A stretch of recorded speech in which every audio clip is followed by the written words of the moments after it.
Broiler মুরগির যে ডিম কারা কারা খান হাত উঁচু করেন তো। সবাই খায়। আচ্ছা, এবার শুনেন, আমি কিছুদিন আগে ব্রয়লার মুরগি নিয়ে একটা স্পিচ দিয়েছিলাম। কিছু ব্রয়লার মুরগির ব্যবসায়ী বা অন্য কেউ কি আমি জানি না, ওরা এসে আমাকে অফিস থেকে জানাইছে, ওরা এসে করছে হ্যাঁ সারিলা কথা কেন করছে যে আমাদের এটা সরকার খাচ্ছে অমুক তমুক। আচ্ছা, সরকার কী খায় সেটা আপনাকে আমি বলি, তাহলে শুনলে অবাক হবেন।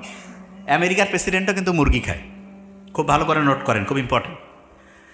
আমাদের দেশের যারা খুব উঁচু স্তরে তারাও খায়, আমরাও খাই, আপনারা সবাই খান। আমেরিকার প্রেসিডেন্ট, ইউরোপের দেশের যে প্রেসিডেন্টরা, ওরা যে মুরগি খায় ওইটার জন্য আলাদা, মুরগির চলাফেরা ঘোরাঘুরির জন্য আলাদা হচ্ছে ডিপার্টমেন্ট আছে। ওইখানে মুরগিরা দৈনিক এক্সারসাইজ করবে। তবে আপনি কী করছেন? হ্যাঁ, মানে বাজার থেকে আনলো মুরগি জব করি খাবে? নো, ওইখানে মুরগি এক্সারসাইজ করবে। এবং এক্সারসাইজের নিয়ম কি জানেন? সূর্যের আলোর নিচে তাকে এক্সারসাইজ করাইতে হবে। এবং মুরগির যে ঠ্যাং সেইটা আবার মাটিতে মিশতে হবে। যে ভাই এটা কী বলছেন? ঘাস, মাটি, নেচারের সাথে কানেক্টেড থাকতে হবে। এইরকম করে মুরগি ঘুরতেছে ঘুরতেছে। এখন এরকম করে একটা জেনারেশন, মনে করেন একটা মুরগি আছে, ওই মুরগির ডিম দিলে পরের আরেকটা জেনারেশন আসবে না? ওই পরের জেনারেশনের যে মুরগি, ওই মুরগির বা তারপরের যে মুরগির বংশধর, সেই মুরগি খাবে।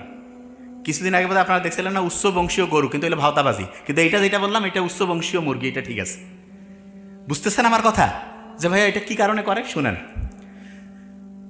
একটা আচ্ছা আমি আপনাকে বলি, একটা মানুষ আছে, এই যে এইটার মধ্যে যদি আমি ভালো পরিষ্কার পানি রাখি, এটা ভালো, জীবন বাঁচাবে।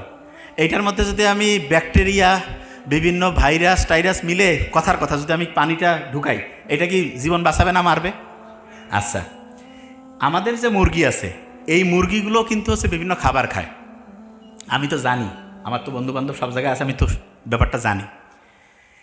আমাদের যে বাংলাদেশে বেশিরভাগ, আমি বলবো না যে 100, এটা আপনি বাছাই করে নিন, বেশিরভাগ ক্ষেত্রে যে বিশেষ করে যে ব্রয়লার মুরগিগুলো আছে, এদের যে খাবারটা খাওয়ায়, এদের কিন্তু আলাদা করে ইঞ্জেকশন দেয় না। অনেকে মনে করে এদের মধ্যে অ্যান্টিবায়োটিক ইঞ্জেকশন দেয় না। কি করে জানেন? ওদের যে পানি, খাবার, ওগুলোতে হচ্ছে অ্যান্টিবায়োটিক মিক্সড করে দেয় এবং ওইটাও খায়। কি কারণে?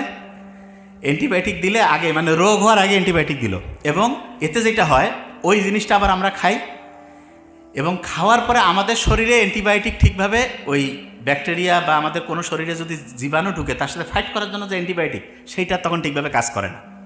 এই সহজভাবে এই জিনিসটাকে সহজ করে বোঝানোর জন্য আপনাকে আমি একটা এক্সাম্পল দিই, তাহলে বুঝতে পারবেন।